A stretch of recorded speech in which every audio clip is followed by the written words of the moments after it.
Welcome back, everyone. In today's video, we're going to be talking about why we struggle to maintain habits that we know are good for ourselves. I know in my life so far, I've really struggled to maintain consistency with habits such as eating properly, as meditating or exercising, or even reading more often than not.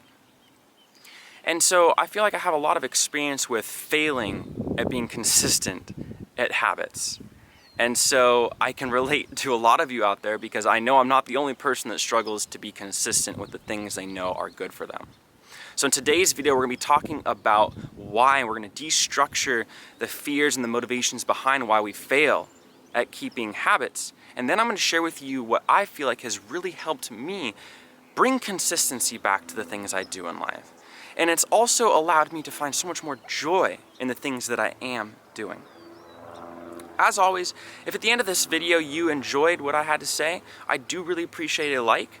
And if you enjoy this type of content, check out some of my other stuff and subscribe if you're interested. So let's jump in to today's topic, which is why can't we just keep consistent with some of the habits we know are good for us? The reason is that we motivate ourselves more often than not out of fear. So for example, let's say you think to yourself, oh, I should start eating better. You know, I haven't been eating very healthy and I can start to feel it in my body and I want to maintain a better diet. So you say, okay, on Monday, I'm gonna start eating strictly vegetarian. By Friday, you've given up entirely, you've eaten a whole tub of ice cream, and you're back to where you were and you wonder, how will I ever maintain consistency with eating properly? Well, the reason that you failed to begin with is that you are motivating yourself out of fear.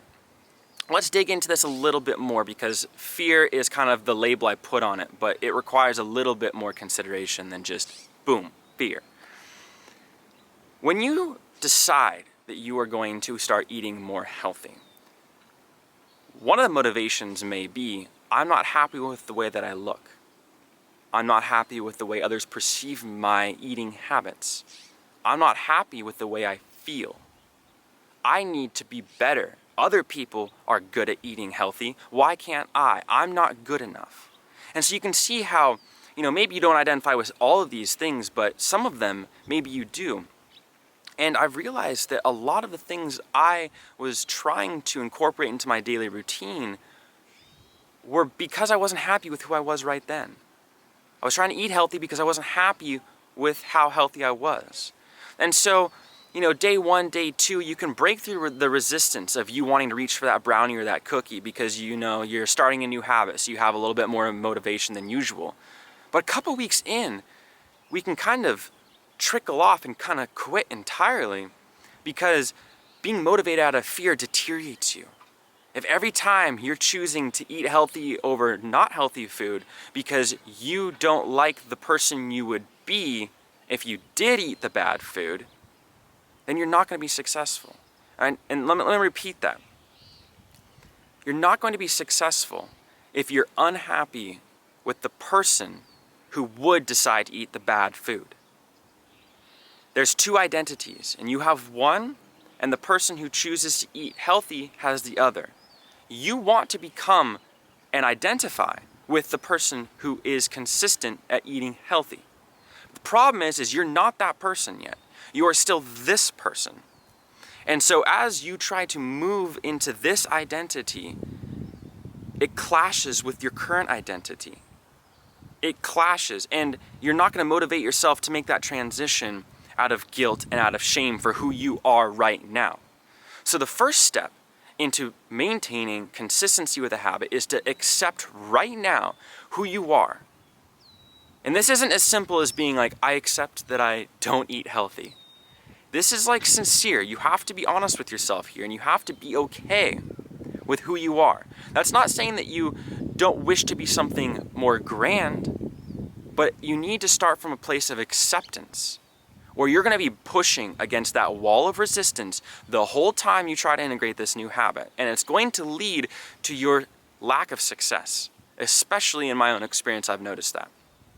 So, you've accepted who you are right now. You've accepted who it is you would have to be if you were healthy, if you were in shape, if you were thin, You've accepted who you need to become. And that transition now cannot be motivated out of fear. That transition needs to be motivated out of a love for who you are now and who you would be if you were the newer version of self that you're aiming towards. And that is pretty much it. But it gets a little bit more nuanced than that because, it's not always easy to motivate ourselves out of love. I know for myself that I'll sit down and I'll be like, it's in the morning, I know I should meditate. And I sit down and I think to myself, Patrick, you should meditate today. But is that thought motivated out of, if you don't meditate today, you're not good enough? If you don't meditate today, you weren't consistent, you weren't a person who was dedicated? Because maybe those aren't the thoughts that immediately run through your mind. But don't kid yourself. Oftentimes our behaviors and actions are motivated by those types of thoughts. And becoming aware of them is the first step to recovering this addiction. It really is an addiction, I think. And so now, when I think to myself, oh, Patrick, you should meditate today. If that thought, the thought that sponsored that thought, wasn't out of love, I will refuse to do the meditation. I won't sit down to do meditation unless it's coming from a genuine place of love and desire to do it. Today's video is brought to you by the same exact thing. Sometimes I resist having to sit there and make a video. I know I want to put out content to you guys consistently, and I want to build what I'm doing here, and that requires consistency. But sometimes I'm like, I've had so much to do today, I don't want to do this. And I'll motivate myself out of like, you're not good enough if you don't do this today, Patrick. You won't be successful if you don't do this today. And that type of self-degradation is just so unproductive. And so today's video, like some of my others, and many of my others actually, is coming from a place of love. It's out of a genuine desire to connect and to share what I have with all of you all. And that is where we should be motivating ourselves from more frequently. If you want to pick up a meditation habit, you want to pick up an exercising habit, you want to pick up any type of habit, be honest with yourself about why you're doing that. And then when it comes to the daily reminder of doing your habit, don't let yourself do it unless it's coming from a place of love. Now, a frequently asked question with this topic is, well, are you supposed to just love doing it every single day? I'm sure an Olympic athlete doesn't enjoy practicing every single day for what they're doing. But you know what the difference is? Is the Olympic athlete identifies with a person who is dedicated and who is consistent.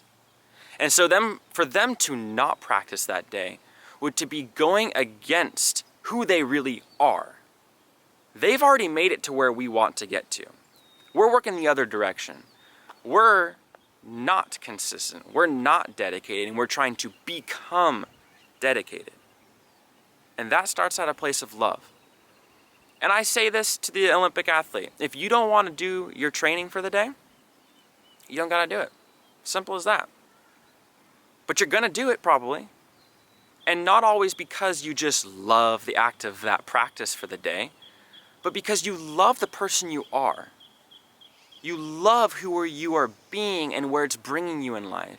You love the outcome of what you are doing. If you ask anyone who's consistently doing anything, if they're coming from the right place, they're in love with the activity itself. I know a lot of us struggle with this kind of thing. And I genuinely think that we motivate ourselves out of lack rather than love. I hope today's video helps motivate some of you in a positive way. And maybe it sheds some light on why you have failed in the past. And it's not failure actually, it's learning. So whenever you fail at being consistent at something, don't use that as another excuse to shame or guilt yourself. Accept that you were the person who didn't succeed, who wasn't consistent and dedicated, and move into the person who is. I hope you enjoyed today's video. If you did, I do appreciate the like. If you like this kind of content, go check out my other videos on my channel and subscribe if you're interested. I hope to see you all in the next video, and I hope you are enjoying your wonderful summer. Thank you very much.